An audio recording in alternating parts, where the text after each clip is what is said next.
Magandang hapon po. Ngayon po ay araw ng Lunes, April 21, 2025 at narito na po ang resulta na ating 5 p.m. Pisas All Lotto results today.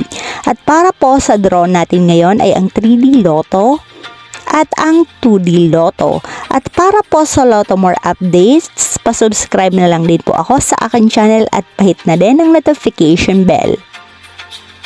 And for 2D Lotto, 5 p.m. draw, April 21, 2025, araw po ng Lunes, 29 and 1 in exact order.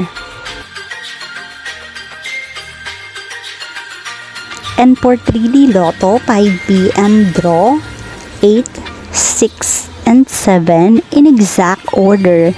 Maraming salamat po sa inyong panonood.